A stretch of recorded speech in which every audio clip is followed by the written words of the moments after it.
Microcosm of the season, honestly. Yeah, Patrick, it's funny. Your comment, Calvin and I were talking about it on our way home. Is I was like, man, it's been 15 years. Like, what is going on? Like, you would think the law of averages would finally catch up to this team and they'd end up making the playoffs because there's been a lot of bad teams in the league. It's funny. A few years ago, you guys are going to love this. A few years ago, I made a bet with two other friends. One was a Suns fan. One was a Sixers fan. And we bet on which team was going to have the best record at the end of the season. It was a winner take all, $100 each. And I ended up winning the bet because the Kings had the best record at the end of the year. And this is with Boogie Cousins. Fast forward to now, Suns were just in the finals last year. Sixers are looking pretty good. Sacramento Kings are still in the same spot. What the hell? What is going on, Cal? Why can we not get out of this slump? Sorry, guys. I am angry. Why the fuck are we still losing games? It's a really long answer to that question. There's so many reasons. Only in the last couple of years have things gone well from them from a front office standpoint, right? They've finally hit on some good draft picks. Yep. They've brought in some or their free agent signings or re-signings, keeping guys like Rashawn Holmes. You know, that was something that they really struggled with in the past. Sure, they had one or two really good players, DeMarcus Cousins, Tyreek Evans for a year. Yep. Rondo, Rudy Gay, Isaiah Thomas, all this stuff, but they haven't had the team structure that they've had up until the last couple of years. The front office hasn't made good decisions. It's hard to get big free agent names in a small market like Sacramento that loses consistently. Coaching has been an issue. They've fired coaches that I thought were good coaches. Everybody were good coaches. Everyone, I think, likes Dave Yeager. And Malone, what's his first name? Malone. Mike Malone, thank you for Denver. You know, those guys were both great with the Kings, and they didn't endure going through a tough season to try and see it out. Management wasn't light on patient enough. They weren't patient enough. So it's an incredibly long answer to why you don't get a 15-year playoff drought without it being a long, complicated answer and a long list of reasons why you're bad. It can't just be one reason when it's that long of a playoff drought because, hey, one reason is easy to fix. Yes. But when there's multiple reasons, it doesn't work out well. Sacktown breakdown. Should we boycott home games until a change is made?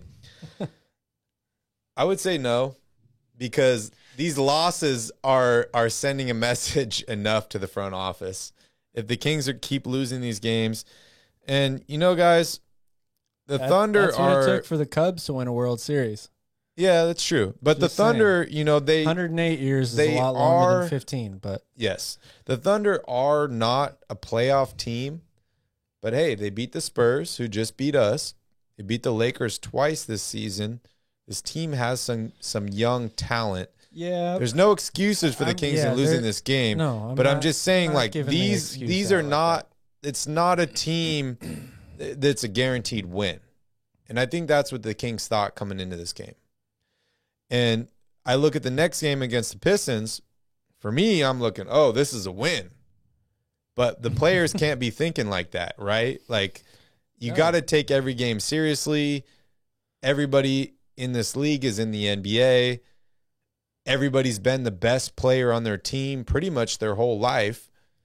And you gotta take every game seriously, honestly. Yeah, this team just doesn't seem to have that killer instinct to me. I mean, there have been multiple times this season where they've been up big like this, 18, 15, 20 points. And there's only one game that I can think of where they ran away with it wire to wire and won big. They allowed every other team to come back. Yep.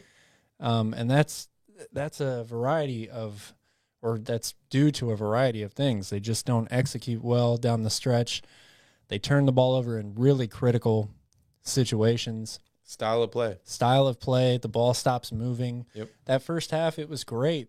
They were sharing the ball. Everything was being spread around. They were getting good looks at the rim. Rashawn Holmes was in rhythm. He was hitting the push shot. He was getting lobs. De'Aaron Fox is then hitting step back threes because they're getting that stuff within the rhythm of the offense. Yep. And then you miss a few shots. You start to panic a little bit. You see that lead shrink. The Thunder come back. They make a few good plays in a row. All of a sudden, the intensity of the game ratchets up, and the Kings can't handle it. It just happens far too many times. Yeah, and that's a combination of coaching and players not executing, right? The coaching staff has to. You can't affect what the player, or you don't play the game, right? But you have to be able to take control and find a way to snap your guys out of it in that moment. You got to stop a 9-0 run when you have a shot. Yeah. You have to. And it's not like the Thunder were hitting a bunch of shots. They did not shoot well today. Yep. And, we talk about how younger teams have problems executing, especially late in games. The Sacramento Kings were one of the youngest teams in the league, but tonight they played the youngest team in the league in the Oklahoma City Thunder. And got outplayed in the Thunder executed at the end of the fourth quarter and just destroyed this Kings team. They really did. There's no easy way to put this. The Kings lost this game.